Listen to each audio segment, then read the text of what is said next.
Okay.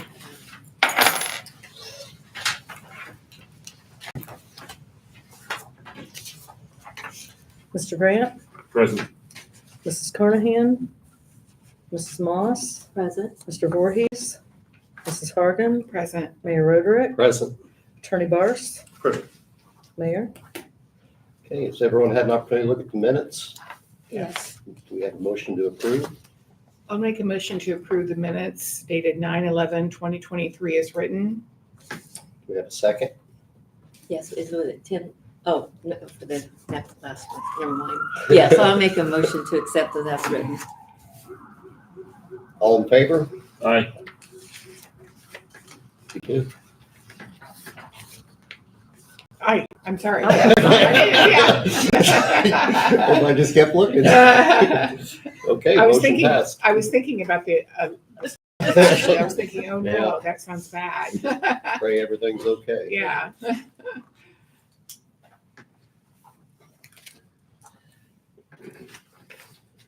Thanks. Okay. Do we have any citizens petitions? This is the time for you all to speak from the galley. Yeah. Just a reminder about the Christmas parade. It's going to be November 30th. And it'll start at 6 o'clock. Please say your name, ma'am. Terribly sorry. I'm Cindy Mason. Thank you. What time is it? It's going to start at 6. Okay. And we'll just make an announcement that it's going to be the lighted floats again this year. So anybody wanting to have a lighted float, I don't know. It was awesome last year. It was. So It was. contact Lexi. It was. Very nice. So we're going to do it again. 21 lighted floats plus other floats from people in the community. So it'll be a good time. Do you have sponsors for all your floats yet? How's Not that yet. going? Not Okay. yet. Not yet. What was that date again? November 30th. So it's after Christmas. And what are there? November. No, November. Oh, I thought you said December 30th. November 30th. That's better. I heard December. Is there a range of, I mean, for the cost? I mean, is it It's just one, $400. 400 no matter what? That's what a float costs. Okay. It was great. Okay. Is that it? Okay. Stand and say your name, please. I'm Dave Watkins. I'm here on behalf of the Williamsport Attica Senior Center again. This time I brought quotes. Great. If I can bring them up. Sure. I also have Bud Hinton with me, who is secretary of their board. In case you have questions that I don't know the answers to. Oh, Thank you, sir. You do things well. I'm good, thank you. Okay, thank you.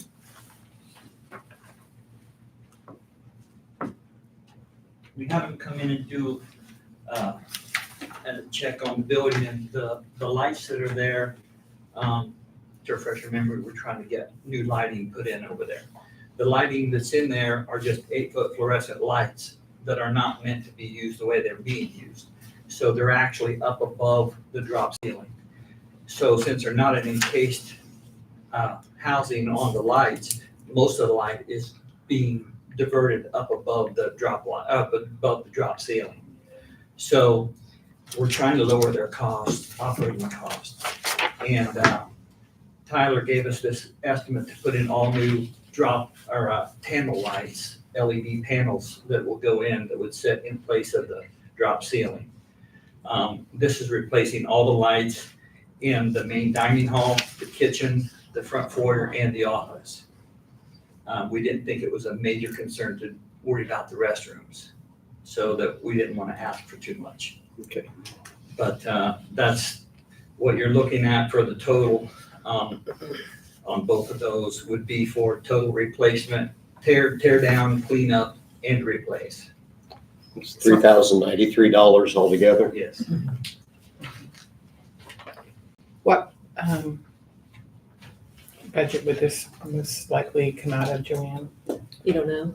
I mean, we don't really have a budget designated for anything like that. We're already over appropriated in promotions.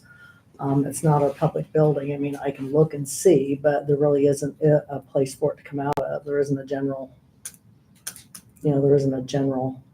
So it'd Itemized probably list. pretty much have to be a donation, wouldn't it?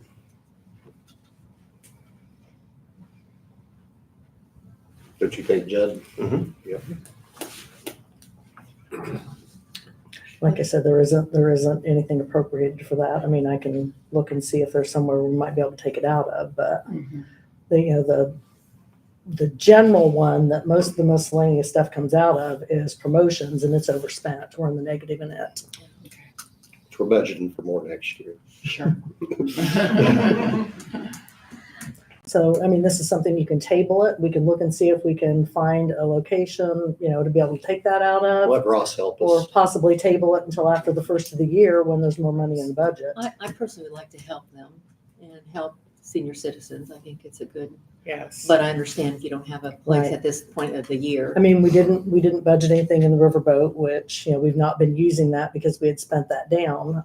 So it's not been appropriated. I mean, we could do an additional appropriation out of something such as that, but there's not anything appropriated in the budget at this time to be able to take it out of without doing an additional, which we're going to have to do anyway, because like I said, we're overspent in, several other appropriations. So the best scenario, we can just table it and see what it looks Well, like. then we could look and see in the meantime where we could So I don't know. reappropriate it from and do that. But Ross, we'll do you have table it for ideas? this meeting. We're gonna help you, but we just gotta find out how we're gonna help you. Well, I was told today, by some of them over there that since they don't get funding from anywhere, the town of Wasteport doesn't, nobody does, Right. government, nothing. And that the director has actually used her paycheck to pay this in the past. So Well, like I said, we will help you. We just gotta find out how we can first. and we appreciate that. We'll do that. Thank you. I just would be interested in hearing if they've applied to the two community foundations, They did apply. but for this the- particular item. I don't think they've applied for this because this was my idea to try to help them. They don't. Mrs. Mason, what's it called? Just Duke what? Just Duke Electric Company? Is that where you're? No, community No. action. Oh, Community Community Action. Sorry, I didn't hear you. Community Foundation. Community Community, Foundation. yeah. Gotcha. And since it serves both Fountain and Warren County, or Attica and Williamsport, you've got two different foundations that, that's might be another possibility. And that is true. The community foundations have helped out a lot of organizations, and that would probably be one that they would really look at, I would guess. I know that we just did a fundraiser for them Saturday to help their general fund. And we appreciate you guys putting it on your sign out there. And we did well. I cooked some chicken noodles and a meal for them.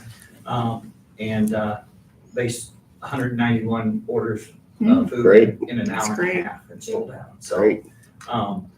but they have gotten a grant or something from the foundation in Williamsport recently. Mhm. Yeah, But I don't know They what just that was for. applied for a $1,500 grant. Mhm. I'm just saying that's another option. I don't Okay. know, That- I don't Okay. know the circumstances of that. Well, I tell you what, talk to Cindy, and in the meantime, we're gonna table this till the next meeting, and maybe you can get another avenue in the meantime, and then we can have an answer for you at the next meeting too. Thank you. So, all right, thank you. Do we have any other citizens petitions? Okay, I am gonna move up Baker Tilly, since they drive a long ways to come here. We'll let them give their presentation, and then after that, we'll go back to our department heads. Great. Mr. Morse. So I passed out, just before the meeting started, a booklet, the comprehensive financial plan for this year, dated October 6th of 2023. And then also, I think Joanne printed just a small handout, which is an update to the downtown project, kind of cost and funding schedule. Maybe we start with the booklet, and then we'll jump to the smaller presentation afterwards. I think the booklet will help you get kind of a good feel for why we chose what we chose with the actual shorter funding presentation. But with this booklet, there's a lot of kind of detailed information here in an effort to get everybody out of here at a reasonable time. I'll try to hit on the high points, but if you have any questions in detail, or if you're reviewing it later and want to follow up with questions, feel free to do so. And I'll just point us to page 3, which will be the first page that I want to look at. First couple pages before that are just kind of some assumptions that we made throughout the report. But page 3 is where you'll actually see some of the actual information start, and they're page numbered at the bottom of every page. So page 3, what that is it's the kind of proposed capital improvement plan from 2023 through 2026 citywide. So this includes both funds of the city and then also utility related funds as well. Any kind of capital projects that are kind of on the radar for the next 4 years essentially are included on this plan. I won't go through each and every one of these lines, but I want to hit on kind of the higher points of this. Within that big boxed off area, that's essentially everything related to the downtown project.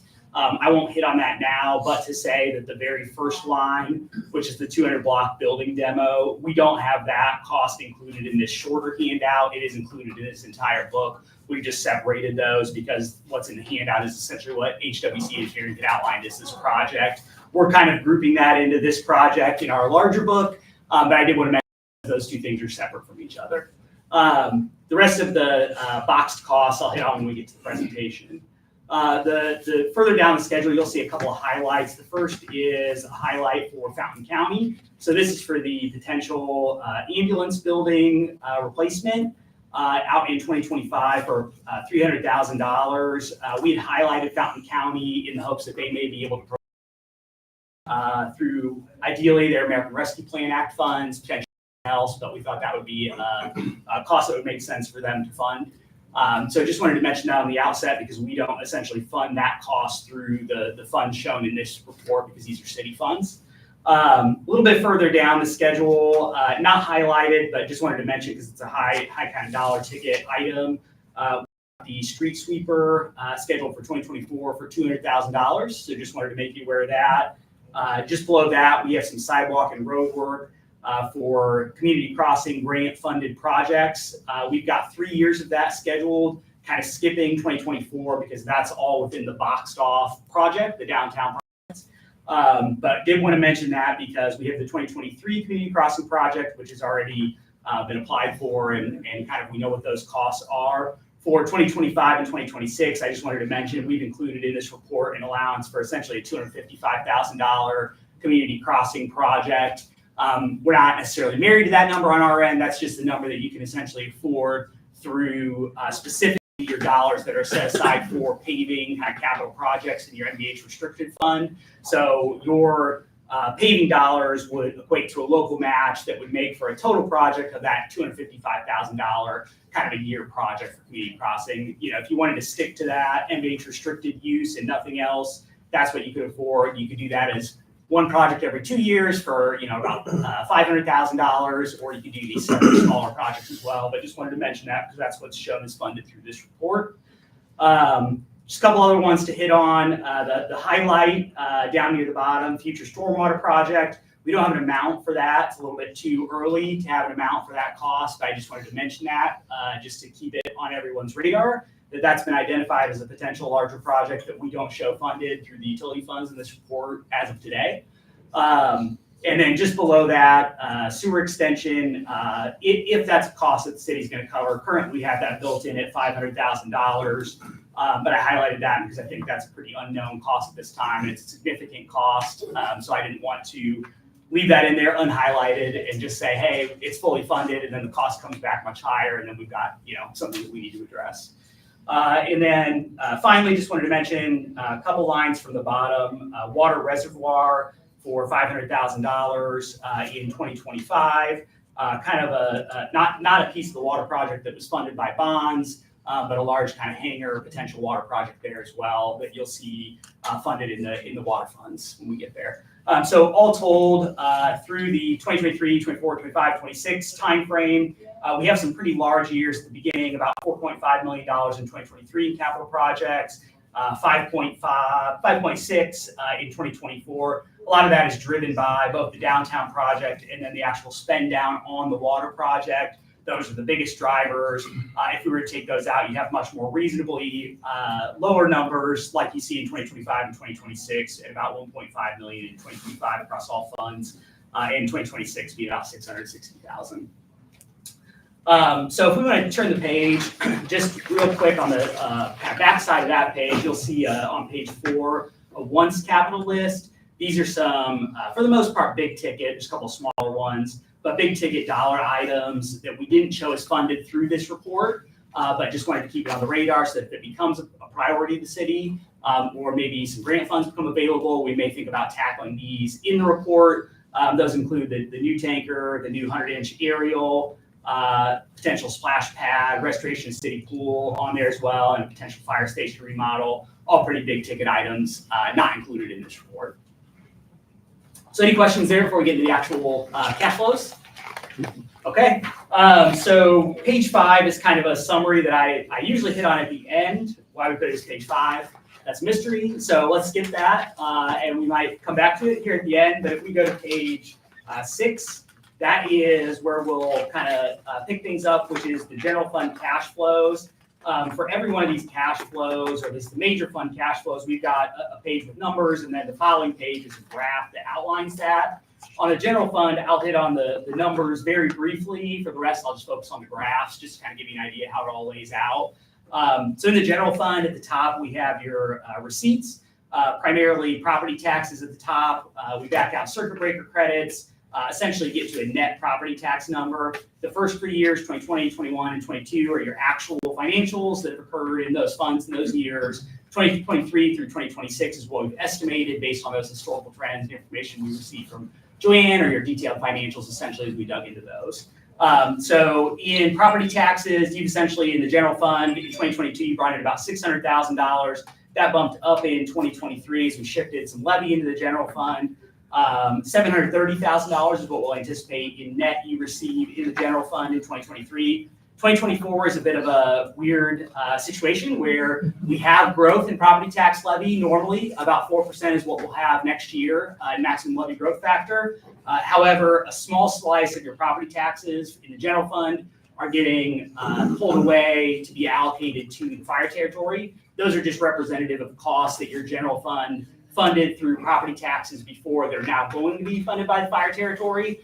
The number, we've got the DLGF order now finally that says what that is. It's like 32,000 and change, essentially, that's getting pulled out in property taxes from your general fund. The way the math works, very, very strange. You get a 4% growth factor, that's pulled out. You actually end up at the exact same number in 2024 as you did in 2023. Not narrow, just very strange math. So about $730,000 again anticipated in 2024. And then 4% growth factors applied in 25 and 26. You'll see increases in property taxes for those. Separate from property taxes, you receive a variety of different revenues, especially in the general fund. The biggest of those is going to be your lit certified shares, dollars you're bringing in 2022, about $430,000 in those dollars before any supplemental distributions. 2023, that'll bump up to about $470,000 this year. Next year, that number's already come out at about $508,000. We flatlined that in 2025 and 2026. So I wanted to mention that since it's a very significant revenue that you have, and you've seen pretty good growth in that. And we'll see good growth in that again in 2024. Beyond that, again, smaller revenues there throughout. I won't hit on each of those, but I'll just mention in total, operating receipts, when you look at property taxes, all those other revenues, we expect you to bring in 2023 just shy of about $1.8 million. But of that, about $170,000 is cemetery funds moving into general since we've consolidated those funds. So backing those out, you're a little bit closer to about $1,620,000, which is where we're at in 2024, growing up a little bit in 2025 and 2026 to just under $1.7 million in 2026. In terms of expenses, which is line 21, where those start, essentially for 2023 and 2024, unless there's a note on there, we've assumed those at your budget. So the budget that you're considering as well later today has been included in here in the 2024 column. So really, these cash flows that you see here integrate that budget. So as you think about whether we can afford the budget or not, I think these cash flows will help you kind of bear that out, that you can indeed fund that budget. So in the general fund, in terms of total expenses, in 2023, we anticipate you at about $1,850,000. A decent amount of that is driven by capital outlays at $412,000. So it's a bit of an outlier, excuse me, in 2023 for capital. Same with 2024 because of the downtown project funding. So those 2 years, total expenses $1,850,000, $1,007,000. Going down to 2025, when capital drops off a little bit, you're just under 1.5 million expenses in both 2025 and 2026. So the highlighted change in fund balance number or column, that's the kind of important one. So about $56,000 decrease in cash in 2023 is what we expect. $87,000 in 2024, but then big increases in 25 and 26 once that capital drops down. To get you kind of an overall cash flow positive situation across the estimated years. So you were going into 2023 about 1.2 million. We expect you to be, if nothing else changes in terms of your capital projects, actually cash flow positive to the point of having about $1,430,000 in cash in the general fund at the end of the 4-year period. It's a little over a $200,000 increase in cash. So we're in good shape. Good shape in the general fund. Yep. That's what we like to hear. Yeah, and that'll be that bears out on page 7. So I kind of say all that just to show you how the cash flows work. I won't touch those in the other funds, but if you're looking for a report later, you can kind of read through. But the yellow line here on page 7 is your ending cash. So in 2020, you started at about 900,000. That's climbed up over the last couple of years. We expect it to drop down a little bit with capital projects and then continue climbing back up. We've got 2 other lines on each of these graphs. One is a 15% operating balance, one is a 50% operating balance. What those stand for is essentially if you take your disbursements for the year, multiply them by 15% and 50%, those are what those lines are. So we're basically saying, I'll just use the 50% as an example, but if you didn't bring in, so the 50% operating balance essentially represents a half year of your expenses. Mhm. So we like to say that, in a perfect world, you're at 50% operating balance or higher. That's a really strong cash position, but we want you to be at least 15%. Why that is essentially 15% is about 2 months. So that's essentially 2 months of your budget. So if you were slow to bring in revenues, you could get past 2 months without bringing in $1 in revenues. At the 50% marker, why we say that's a really strong cash position and you're in great shape, that gets you through 6 months of your expenses without $1 in revenues. You get 2 property tax distributions a year. So that gets you essentially from property tax distribution to property tax distribution. And you like that green line above the other 2 lines.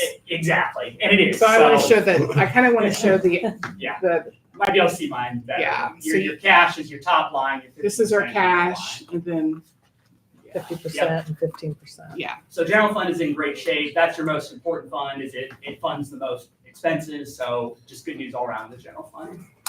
Great. Thank you. Okay, so on the rest of these, essentially the first page, when you flip the page, would be cash flows. The second page would be the graph. We'll focus on the graphs just to touch on them fairly quickly.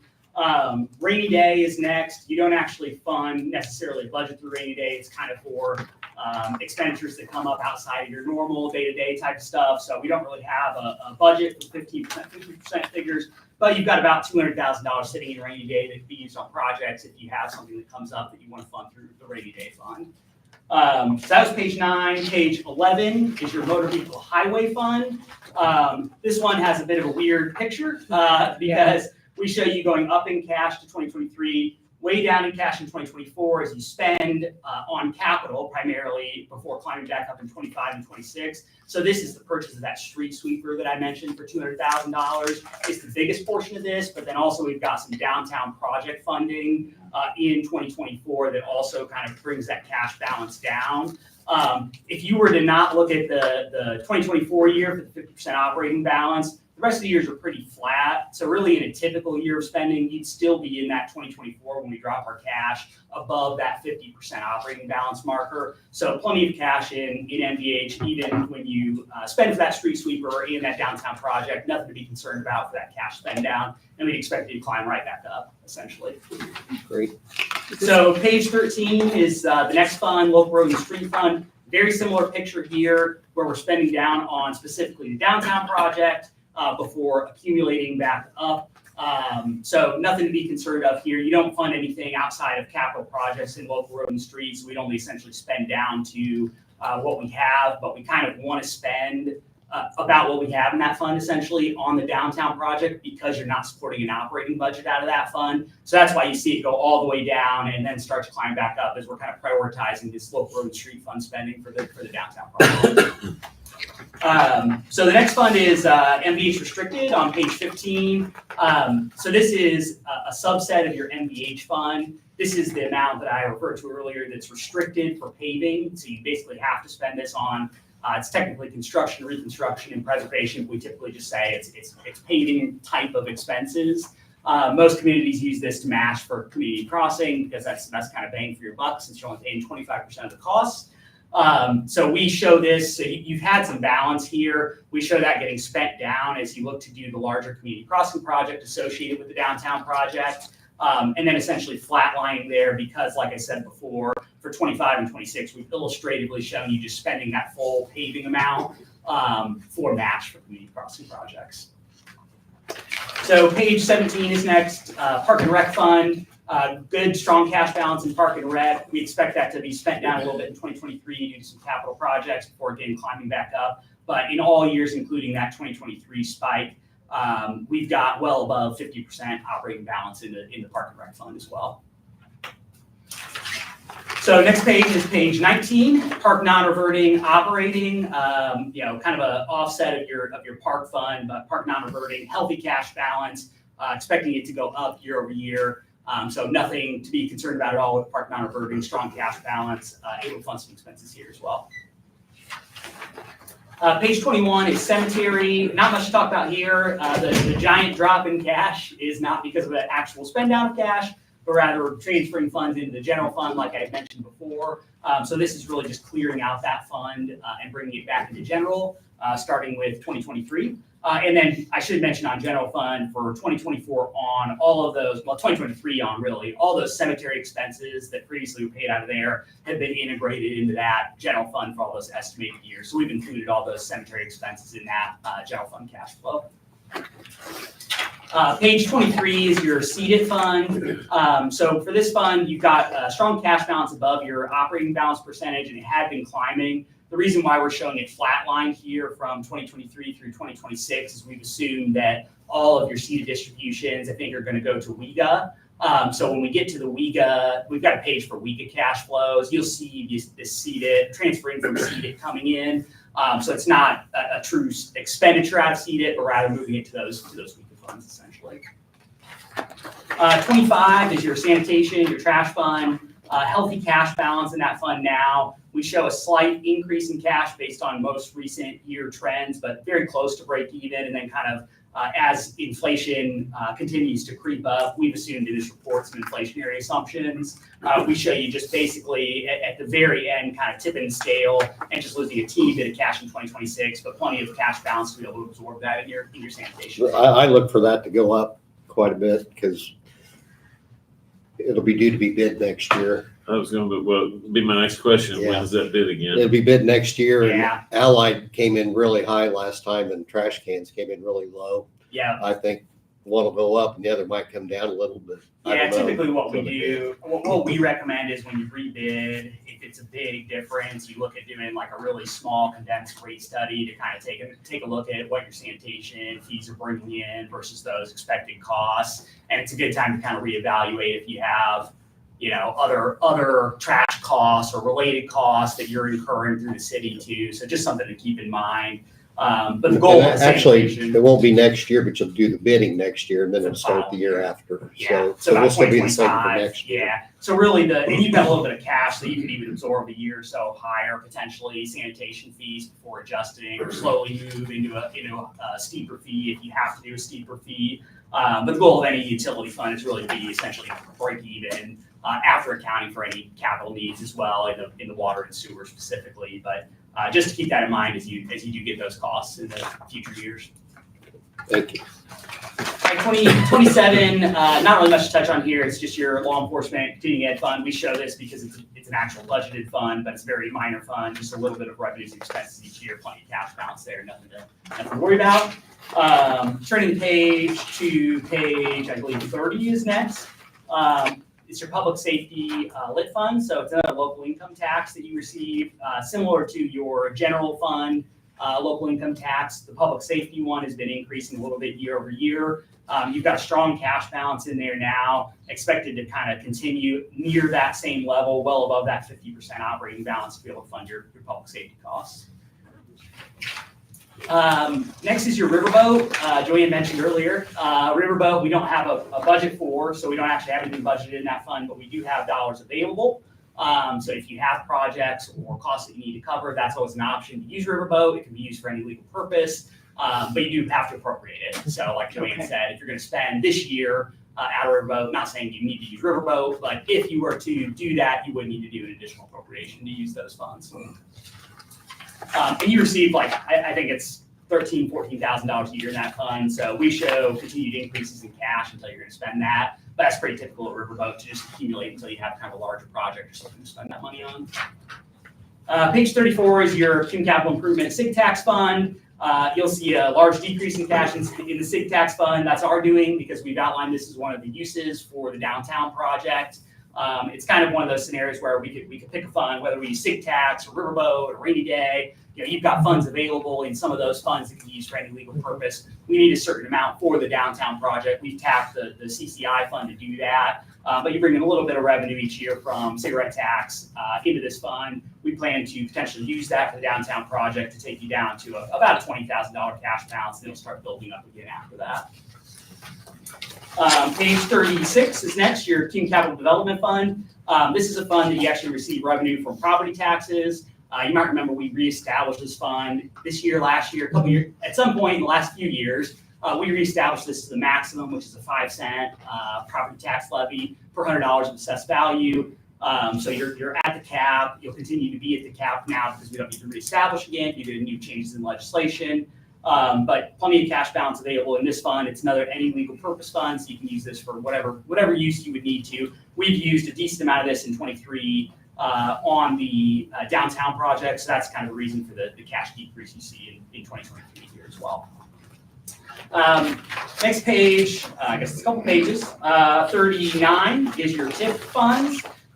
We've kind of for illustrative purposes only shown what's shown on the TIF annual report that my counterpart at Baker Tilly, Heidi, provides. So we show revenues coming in 2023 at about $140,000. And she's expecting that to go up a little bit in 2024 to about $164,000. We've shown it flatlining in 25 and 26 because we don't have projections out past that. It's possible it could go up more, but that's where we flatline that. We only show expenditures of $10,000 and change, some inflation in there for other services and charges, so things like TIF annual reports, other minor expenses you have out of there. But otherwise, these would all be funds that are available to be used, RDC purposes for TIF eligible projects. You would have, just from accruing that property tax and only paying those marginal expenses, about $800,000 at the end of 2026, which could be used on any TIF eligible projects. So just something to keep in mind as you think about city funds, city capital projects. That could potentially utilize those TIF funds. It may make sense for the RDC to support as well. Because we have not shown any of these capital projects being funded from TIF dollars. So just turning the page, just a couple more funds here. The ARP fund is page 40. So you have in this fund about $735,000 at the end of 2022. Between 23 and 24, we show essentially all of that being used, primarily on the downtown project, essentially, to be able to get that across the finish line. That would keep you compliant with the requirement to at least obligate funds by the end of 2024. Technically, you need to spend by the end of 2026, but where communities can, we think it makes sense to just spend by the end of 2024 so you don't get in any of that gray area of obligated versus spent and hitting any of those kind of deadlines that the federal government may start to track very closely around that time. So we would show you spending all that down by the end of 2024.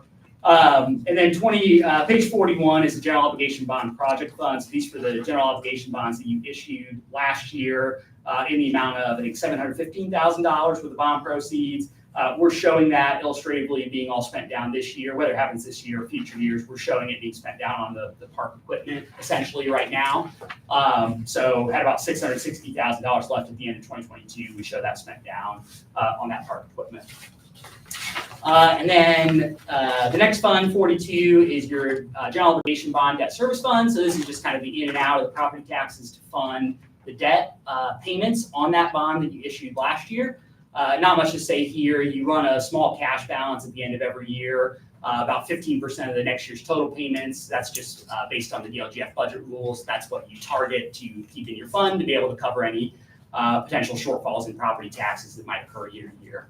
And then page 43 is the WEGA fund. I think this one's important to touch on, just to mention that we show you contributing all of your seeded revenues annually from 23 to 2026 into this fund. We show you contributing a flat $100,000 in food and beverage tax from 2023 to 2026. I mentioned that because I know in recent months you've actually seen an increase to your food and beverage tax, which would trend you a decent amount over $100,000 essentially in those food and beverage tax dollars. So we flatline that at $100,000, but obviously, you know, that's something for the council to consider or discuss whether it's going to be flat $100,000 or all the food and beverage tax dollars. But we've assumed for this report $100,000. We've shown here operating disbursements, just the kind of known disbursements that we have of personal service salaries per year, that annual amount from 2023 to 2026. And then in 2023, we showed also the actual expenditures through June 30th, essentially, in that other services and charges line item. Left that out of all other years and didn't assume any spending in the last half of the year. The reason for that is what I wanted to do is illustratively show you how much money you would have that's essentially contributed by the city of Attica in this fund. I mean, it's not really a fund of the city necessarily, but essentially this would be dollars that you had contributed or are responsible for contributing. So in my mind, should be available to be funded or to fund Attica benefiting projects, essentially. So I'll mention we have in line 13 a beginning fund balance of $101,000. What we did there is we essentially took the WEGA cash balance at the beginning of January and then excluded any monies related to what Fountain County had contributed or Fountain County paid projects to just get the the Attica portion of cash on hand, essentially. So as we trace that $101,000 beginning fund balance through and back out those kind of flat salary expenses, you would have through 2026 about $552,000 beyond what we're showing here is paid available for potential projects. I will mention we do include in 2024 $250,000 in capital outlays for downtown project funding or proposed downtown project funding. I'll hit on that in our handout, but I did want to mention that we do assume that WEGA balances are going to pay for $250,000. So if that's not the case and we end up doing something else for downtown project funding separate from WEGA, that $250,000 we would need to account for through other funds of the city. Any questions on that? Okay, I'll just say quickly on page 45, we've got the fire territory funds. So fire territory general is first. So in 2024, we'll actually receive our first property tax distribution and have our first expenses paid out of the fire territory. We actually show a small overall decrease in cash in 2024. That's just a function of the timing of when we actually received the DLGF order versus when we prepared the budget, because we didn't have the DLGF order before we did the budget. So the DLGF order gave you $290,000 in property taxes. We had a budget, I think, like $298,000. In practice, what will happen is the DLGF is just going to cut the budget by $8,000. They're not going to distinguish which line items those are going to cut. But you'll have essentially $290,000 in operating budget in the fire territory general fund specifically to spend in 2024. But then we show cash flow positive years after that because a good portion of the 2024 budget is capital, which we can kind of adjust down in future years, as we'll have the next fund, which is page 47, the Fire Territory Equipment Replacement Fund, which will begin to annually build dollars for capital improvements or capital projects or equipment purchases for the fire territory. And that'll be bringing in a little bit over essentially $100,000 a year based on 2024 assessed values for those kind of capital equipment type of costs. So that's 47. Beyond that, we have utility funds. So page 48 is your water fund. I'm a utility guy. I talk about this a long time, but I won't because I know I'm running for a while. But for water, the yellow highlighted line, change in fund balance, I think is the one I just want to point out to you. So 2023 and 2024, you'll see big decreases in cash are projected here. 2.2 million about, if we average those out each year. That's due specifically to capital outlays. There's about 2.4 million in 2023, 2.3 million in 2024. Those are the projects, essentially the bond projects that we bonded for last year. So to be expected, we increased our cash in 2022 by about $4.5 million. We're going to spend that right down on those bond projects in 23 and 2024. 2025, we show another decrease in cash, about $470,000, because you have that $500,000 water reservoir project in there. So adjusting for that $500,000 water reservoir project, you would be cash flow positive. You see that come to light in 2026 when capital comes down. You are cash flow positive in 2026 in water funds. So nothing to be concerned about in water. You had cash kind of coming in, cash reserves, which we had recommended you maintain some of. We did. So we are kind of able to fund a project like the $500,000 water reservoir project without having to touch rates again. So I think rates are in okay shape in water. That's good to hear. Yeah. It's really good to hear. Yeah, I'm sure after having to make tough decisions last year. Yeah. Yep. Yeah. So sewer, page 49. So in sewer, we show change in fund balance in 2023, just a little bit positive, $34,000. 2024, a little bit negative, $488,000. Remember, we had in there that $500,000 sewer extension project. So as that changes, that number may change. But just wanted to mention it's being driven by that. And then essentially break even cash flows in 25 and 26 to the tune of about an $11,000 decrease in 25, $34,000 decrease in 26, but you have about 2.1 million in cash. So nothing really concerning on the sewer side either, but I will note that that doesn't include that stormwater, potential future stormwater project that we have kind of just on our radar. That's not included in these sewer funds.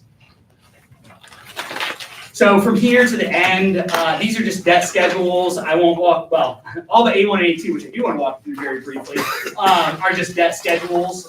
So I won't walk through anything past A2. A1 is just your general obligation and bonding capacity. We just did general obligation bonds, so nothing really to touch here, except for one thing which I will mention, is just to kind of keep in the back of your minds. The city, while you had general obligation debt capacity of, we'll say about $860,000 would be like your cap. You could potentially have bonding capacity through a park district to do park-related projects of the same amount. So, same $860,000, we say general obligation debt capacity here. There's a vehicle to do that through a park district for park projects as well. So I just wanted to mention that because I know on our wants list we have like the splash pad, for example, or the restoration of the city pool. That's not going to get us all the way there, but just something to keep in mind. It would be like a general obligation bond. You'd be doing property tax backed debt, so it would increase your property tax rate if you did something like that or pursued something like that. But I did just want to float it out there just so you knew that you would have. Well, if you don't mind, I do want to say that on our HWC's putting together our project down at the park, and they've added an area for splash pad too, and for a playground. So that might be something we want to look at down the road. Yeah, and in terms of timing, I mean, we're doing the budget, so we're not really in a position to issue debt in 2023 and start paying in 2024. So there's no rush at all.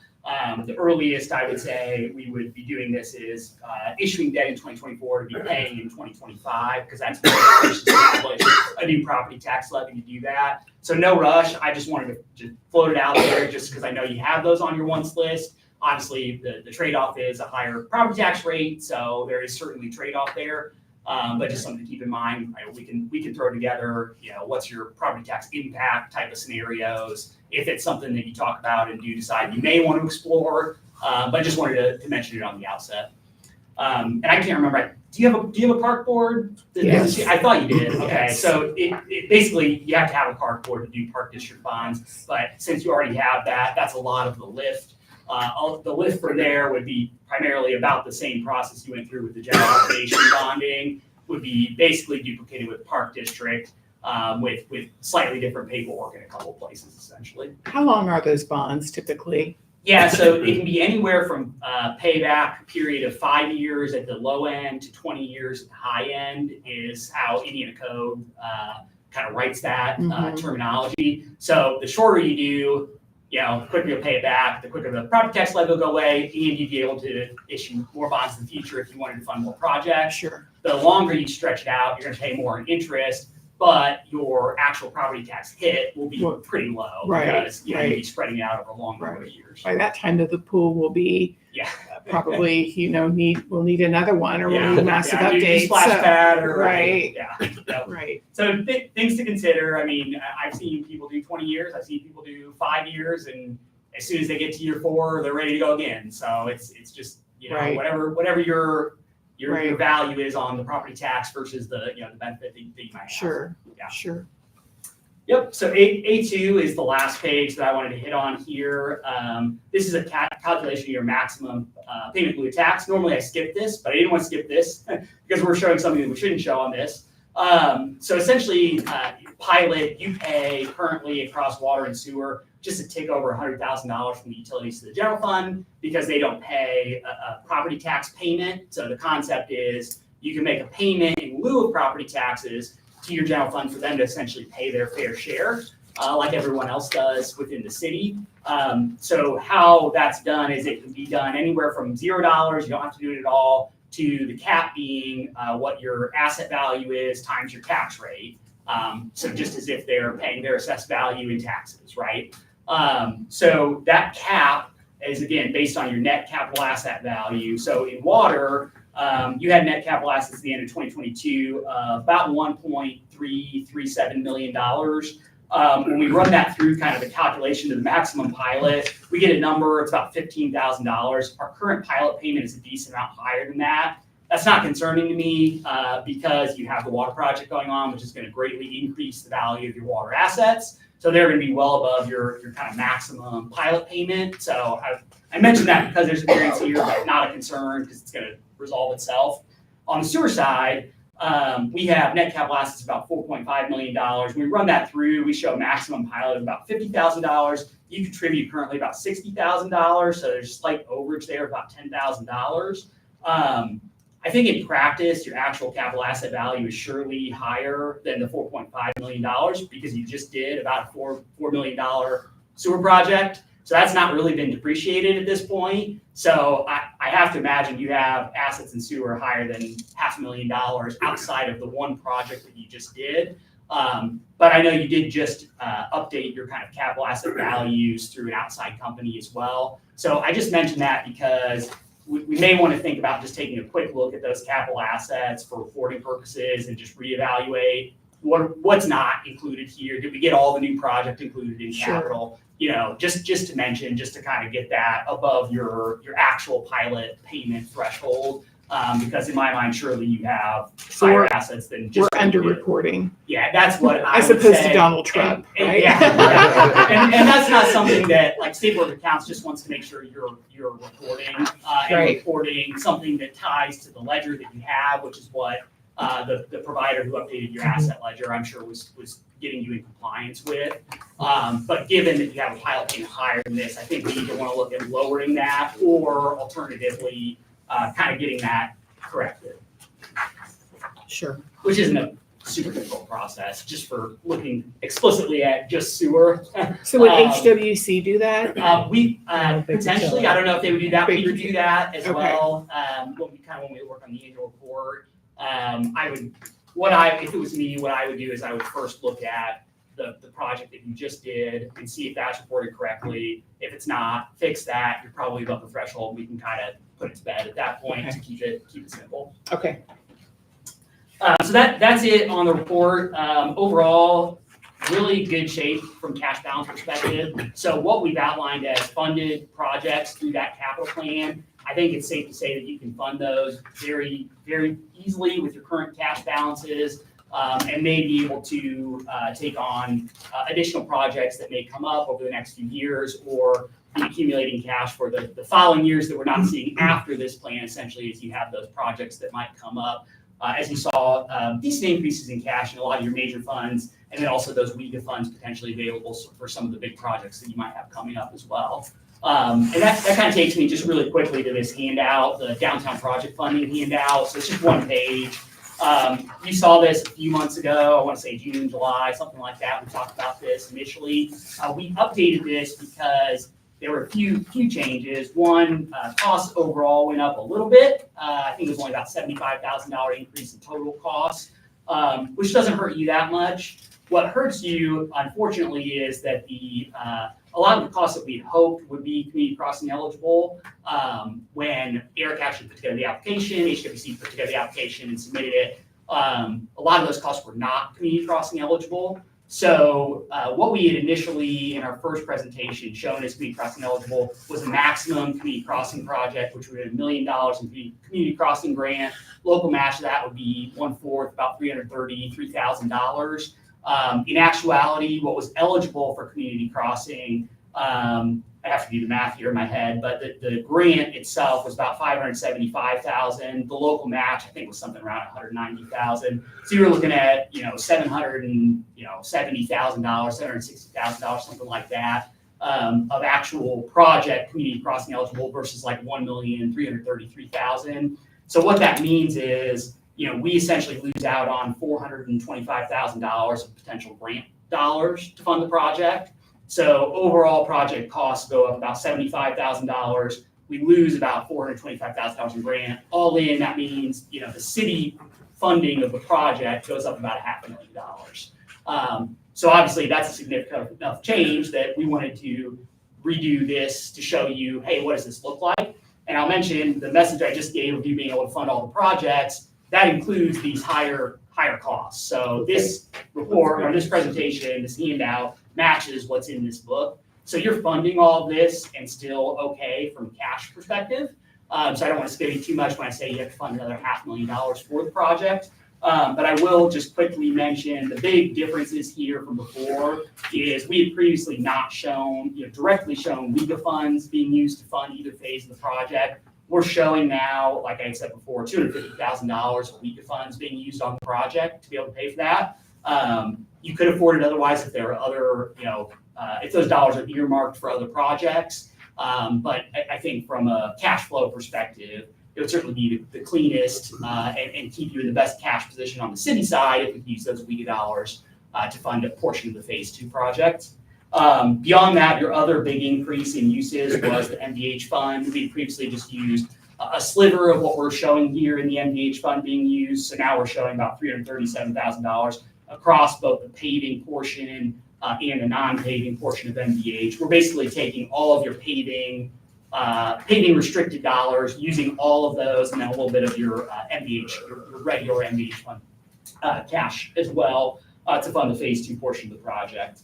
And then your LRS fund, we showed a slight uptick in use in that local road and street fund as well, which I mentioned when we talked through. And we actually left general fund cash use just about the same in both presentations. So we didn't really touch general fund. We were trying to kind of leave that as it is and still find a way to fund the full downtown project. So certainly can still fund the project if you want to do it in the same capacity that we had looked at before. Just wanted to make you aware that there was a change in what is able to be funded by community crossing, and outline for you how we showed that funded through the report. Okay. So I know that's a lot. I try to talk through that quick, and it never works because it's a giant book. But if you have any questions now, happy to answer those. If you sit on this for a month and then something pops in your head, I'm happy to answer those questions as well. So yeah, just let me know. Okay, thank you very much. Yeah, of course. You guys have any questions or anything? It's done. I'm done. Okay, Okay. thanks, Ross. Yeah, like I said, if you have any questions, just let me know. Otherwise, I'm sure I will see you again soon. Thank you. Thanks, everyone. Thank you. Thank you very much, Ross. Okay, Mr. Barsa, you were going to comment about the Harrison Steel abatement update? Right, the abatement needs to be passed by the RDC, and the RDC met and didn't have a quorum, and then they were going to set it up for before tonight's meeting, and there needs to be a resolution for them to work off of that states what the anticipated abatement schedule is gonna look like, if it's, 10, 10, 10, or whatever it's supposed to be. And we weren't there yet. They're having a meeting on Thursday, and I'll have it ready for the Okay. Thursday meeting. So we're 3 days off. Thank you. And then there will be an advertised hearing after that, after they develop their schedule, that tells the public what the proposed schedule is, and we'll have a confirmatory hearing a month later. Okay, thank you. Okay, department heads, Mr. Swank. Water project is ongoing, demo project is ongoing, and I think probably tomorrow we'll start, backing leaves. Coming down early this year, it seems Yes, like. they are. I think we probably ought to be ahead of the curve. Yep, thank you. Chief Miller. Everything's running extremely smooth and efficient throughout my department. We did have multiple meetings at the beginning of the year, reference our ordinances to the city and our fee schedules for those ordinances. I think it's important for the council to understand how those affect the community and the policing of those ordinances. Have had very, very positive results with those ordinance changes and fee schedules, as well as when we move those with the weeds, grass, trash, rubbish. We've seen very positive results from there.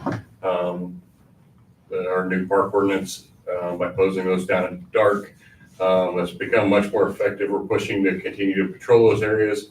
But just for the effectiveness, the other night we ran into an individual that was in one of our parks and decided that he didn't have a camping permit and was going to live in his truck. We were able to make contact with him, reference our camping ordinance. He decided, well, he blew a .195 on a BAC.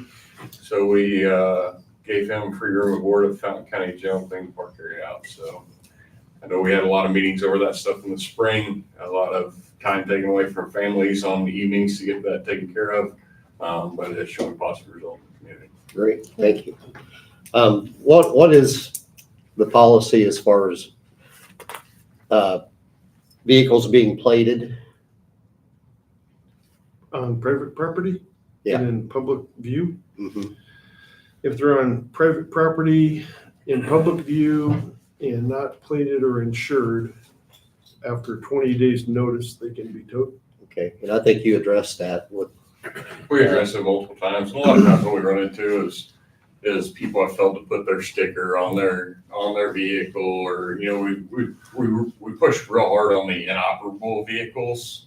The plated vehicles often we run into in the street, and I guess they need to develop a book to teach people where to place their expiration sticker, and it goes over the previous one because we find them in all different locations. We find them still on their registration cards and their vehicles. Okay, this vehicle didn't have a plate on it at all, and I got a call about, Lexi, what was your old address? 408 South McDonald Street. They got like 7 vehicles there, Mhm. and both the neighbors are complaining from both sides. And I don't know what we can do about it, but when I drove by there was a car parked and did not have a plate on it. At 407? Yeah. Well, we'll start It our, was in the driveway. I mean, Judd's office has given us a complete flow chart of how to walk right through. Great. Well, I know the neighbor across the street, and then the other neighbor, which was previous owner's brother, he's not happy either. So we just need to try to clean it up if we can. But thank you. Okay. Chief, is there anything else? Good. Thank you. Chief Little, I currently have nothing to report. everything's good? I don't need any money, so yeah, I'm good. Yeah, sounds like you get it there. Mrs. Broadwater. I handed out the financials for you to look at. As you can see, if you're looking through there are several appropriations that are in the negative. We will address that before year end. There's not really anything of any concerns. Any department heads that are in the negative, I've already talked with them and we're working on addressing that. I don't really have anything else to report. You've got the other budgetary items on down the list, so. All right, thank you. Thank you for answering that email back today about Oh. the credit cards. I think that would be a good thing for the citizens and be handy. We're talking about maybe taking credit cards for fees that are taken in the clerk's office, like camping, golf cart fees, those sorts of things that typically people have to write checks for now or pay cash. And hardly anybody has checks or cash either one Mhm. anymore. So I think that's gonna be a big thing for, Yeah. you know, it's a little thing, but it's a big thing for a lot of people. Yeah. So, I thank think you. it'll make a big impact. I mean, we have a lot of people that come in to pay deposits and different things that, don't have a check, don't have cash, and want to put it on a card. I have talked with several different vendors about that.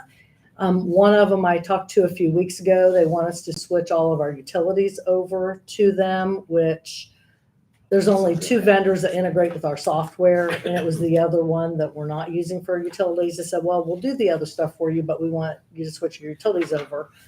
So now I'm looking at different other companies that can fill in the gap and provide that service to us without impacting our utilities.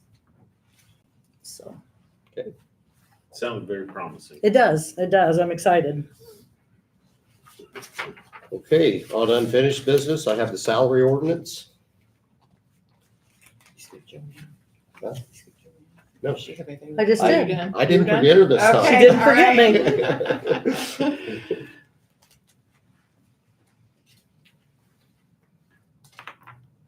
Dwayne updated the salary ordinance. I handed it out. Everybody should have a copy. It's as was discussed at the last meeting. Dwayne, you can speak more to that.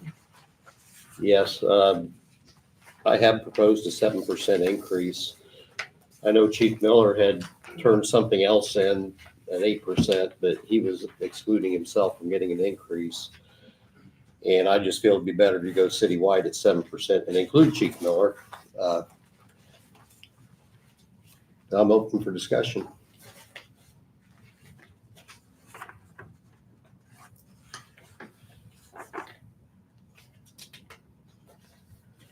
Well, the cost of living certainly has gone up more than 7%. That's for sure. And we do, And going by, didn't mean to interrupt you, but going by what I've been hearing, like the law enforcement, you said, how much did Warren County give an increase, Derek? They were over 8%. 8%? So, Did your departments put in input on this, or did you just make the decision? I did. Yeah. Eric actually asked for 7%. and as Eric stated, I know that he talks about his crew and they do basically what Duke does, right? Essentially, I mean, they pretty much run a utility. Yeah. Well, another example too is just like we have a hydro excavator and it was really needed because they found 4 fuel tanks in the ground over there. And that company would have had to hire somebody else, but we had one, so our city guys did it for them. It saved us money and saved them money too. And I'm all for taking care of employees and our people here. That's very important to me. It's hard to get good people. It's hard to get good people. So I'm for everything we can give them. I feel like this gives us a good solid base for everybody. And it makes us more competitive. And I mean, people are going to drive to Lafayette with what we can pay them. So Right. I think it'd be good. So you need a motion to Yes. accept or adopt the salary ordinance 2023-1009 is written. Yes. I'll make that motion. Do we have a second? I will second it. All in favor? Aye. Okay, motion passed. Sorry, chief.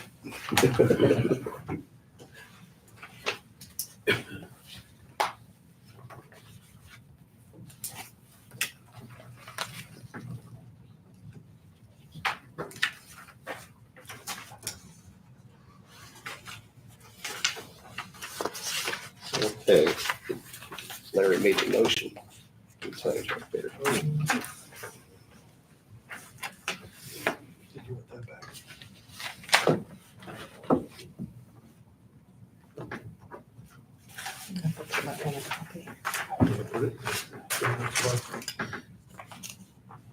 Thank you.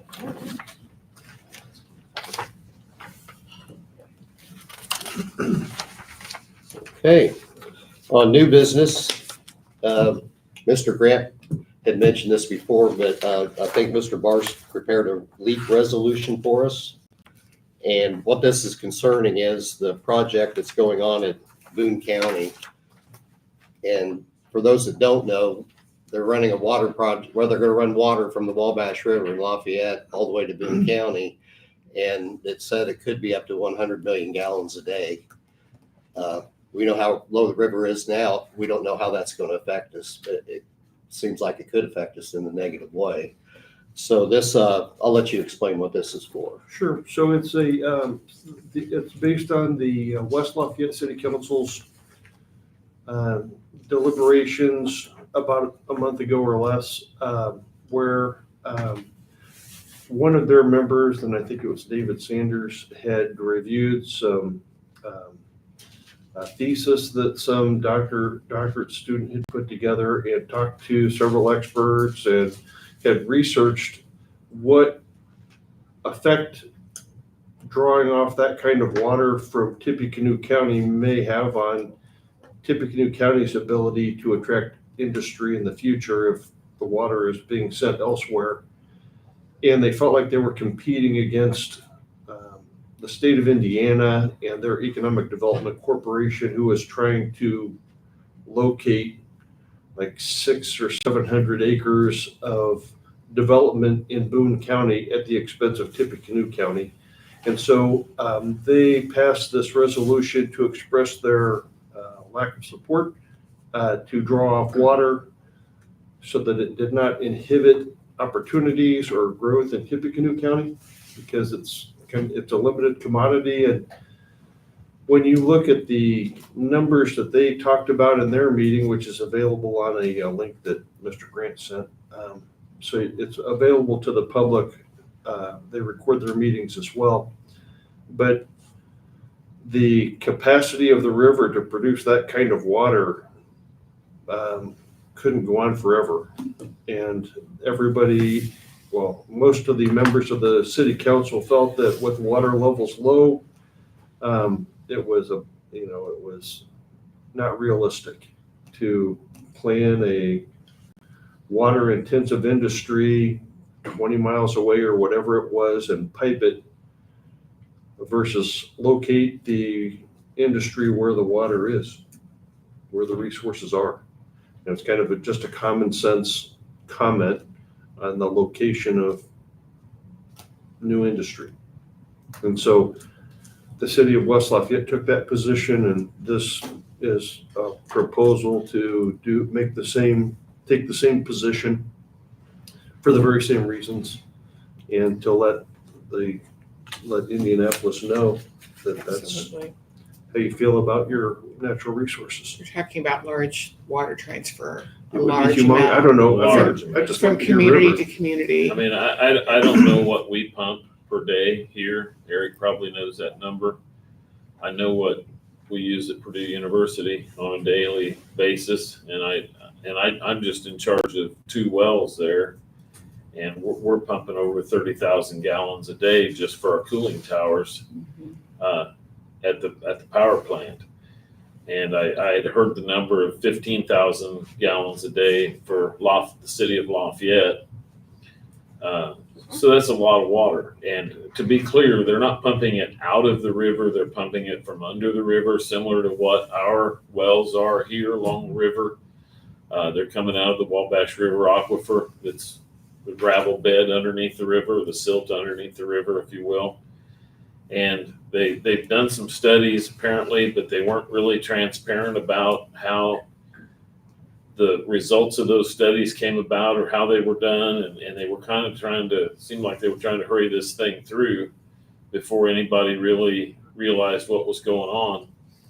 But my big fear is that, they start pumping that kind of water out of the river or out of the aquifer under the river, and all of a sudden wells start drying up along the Wabash River Valley. And that could be Williamsport, it could be Attica, it could be Covington, it could be private wells along between here and West Lafayette, the West Point area. It could affect a lot of people. We just don't know how much that can handle and how much it's going to drop the water down. I know several years ago, Eli Lilly had to move some houses because they put some wells down and dried up some people's wells. And if you come down the hill into, after you leave Shadeland, the houses there on the left, several of those were moved in there because they dried up those people's wells and they were forced to do that. So it's not out of the question. It's not out of the realm of possibility. So it really scares me that something could happen here. And, you know, Harrison Steel needs water. All of our homes need water. All of our businesses need water. It could be a bad thing if all of a sudden Eric goes down there and, hey, wells down below the inlet and we're sucking air.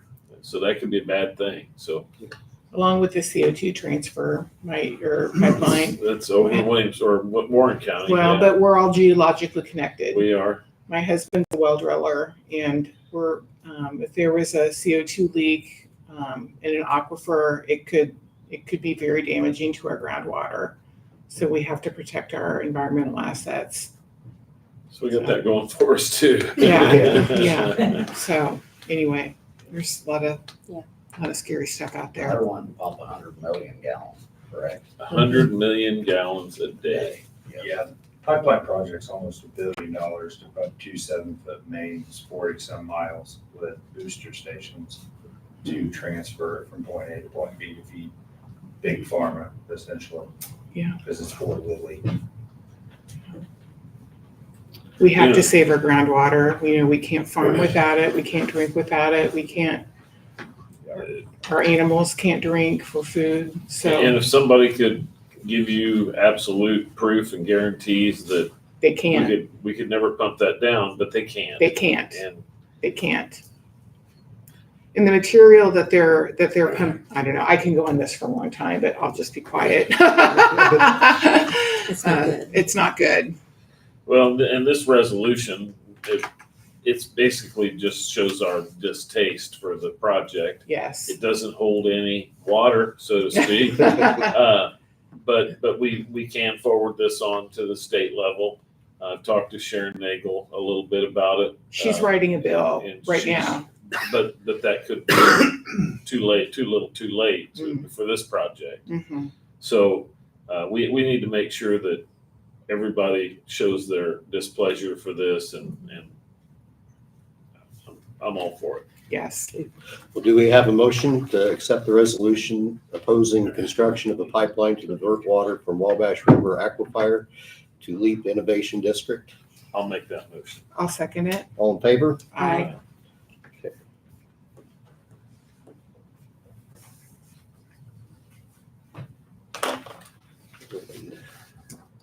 Pass that down, Dee. Do we have a mechanism to get this in the hands of the people at the State Yes, House? to, I know the one from West check that. Lafayette had verbiage in there Yeah, about, It's got the same verbiage, I believe, where it's at the very bottom, but there are at least two originals circulating, but it may be helpful to have some extra original signed. If you don't mind giving up your extra copies, Okay. make sure that we get them to all of the people that need. I think it looks better to have signed originals personally.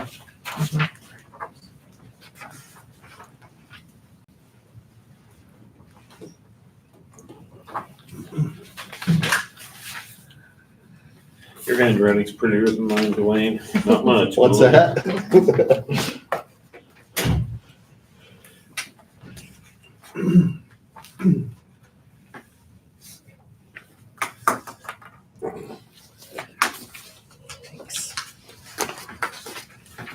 Okay, next meeting is Monday, November 13th at 6 PM.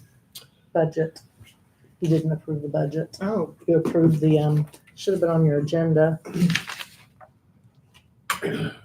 I just have the salary ordinance. Oh, I guess I didn't even notice that when you sent me the agenda to preview. But yes, also handed out is the, I don't think I did hand it out. You have to approve the budget tonight as written. I think I gave it to you. is Is there a number Maybe I on here? didn't. I don't think I did.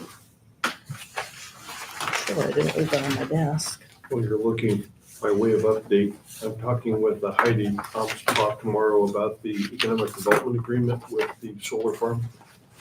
And hopefully we'll get that in a position to be looked at on your November 13th meeting.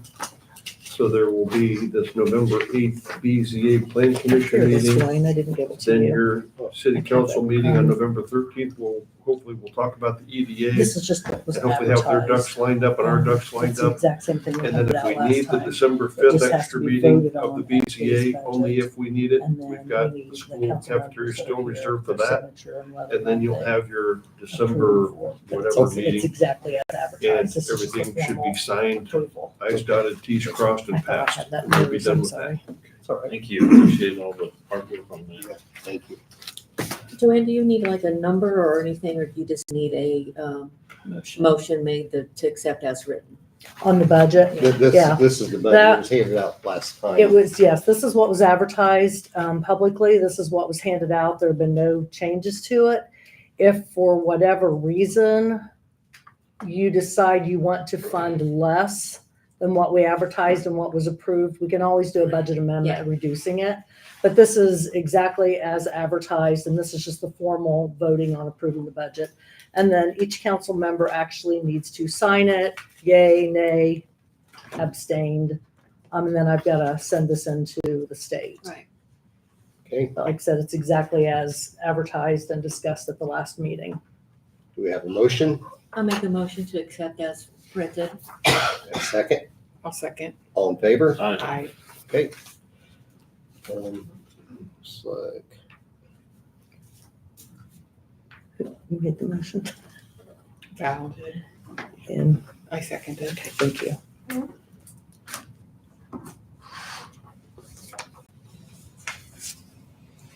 I was more worried about the salary ordinance than the budget. Just anywhere down Realized it here. wasn't on there. Oh, You got I'm your sorry. name on it. Okay.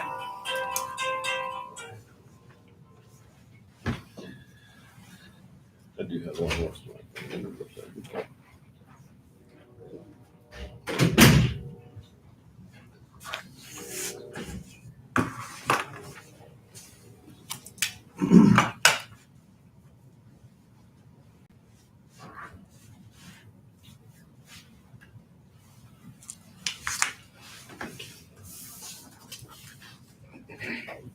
I'm gonna let you hold on to that.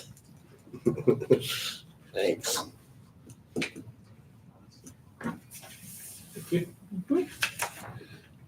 I'm glad we had a quorum. If we wouldn't have had a quorum, we would have I know. had to have had another.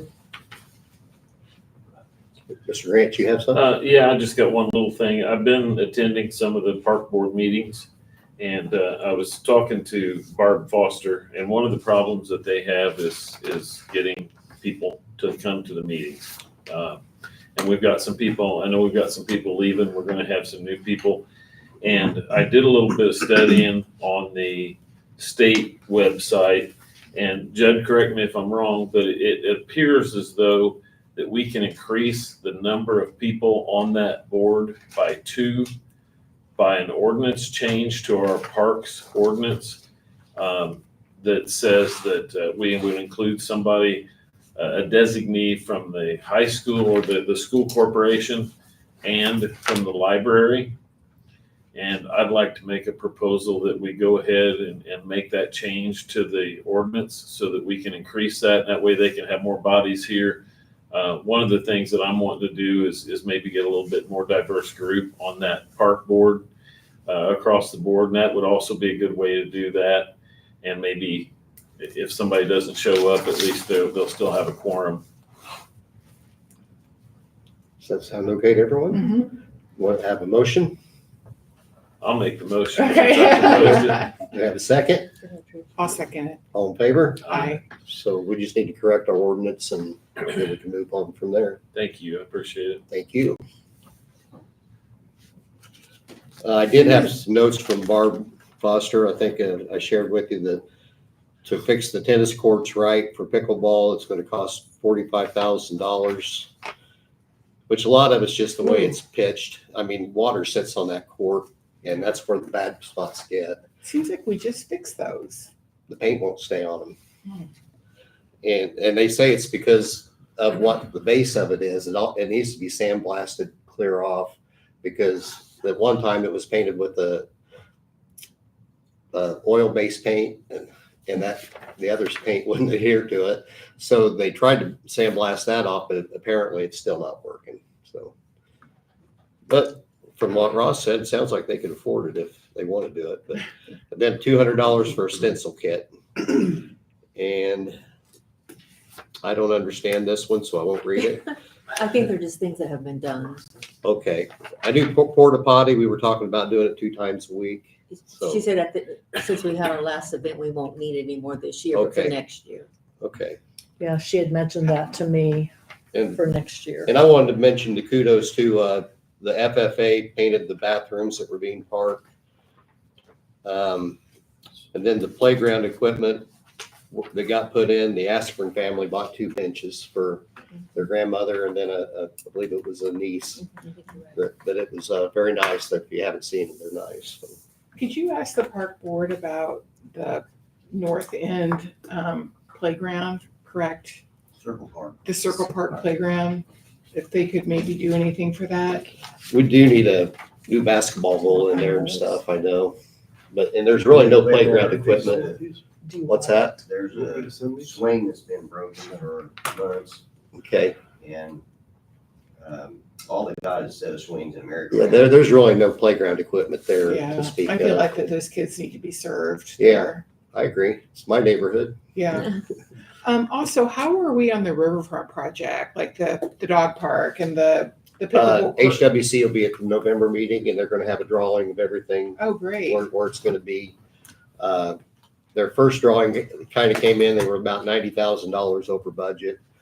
And we took a couple things off. One, I switched the pickleball courts from 4 to 3. And then, we're not gonna put a basketball court in yet, but there will be a spot for a basketball court. One thing I did mention to the mayor, if you go down to the river very often, you'll notice there's a little place there where there's some crosses and flowers for the children that died in the house fire down there several years ago. And I thought it would be nice if the park portion of that, the children's park portion of that, maybe we could put a plaque up Oh, that or would be something very yeah. and nice. commemorate that, because that area is kind of going to be taken over by Yeah. this project. And I don't want to just erase that and make people think that we Good don't idea. That's a care. great idea, So Like in maybe mem- we could, in memory. And actually, it's gonna be close to where they got the playground drawn too. yeah. Mhm. So That I corner. thought maybe we could Good idea. have a little plaque made and put down there with Yeah, that. I think it's a great idea. That's a great idea. Okay, does anybody have anything else? We have a motion to adjourn. I'll make a motion to adjourn. I will second that. All in favor? Aye. Thank you, everyone.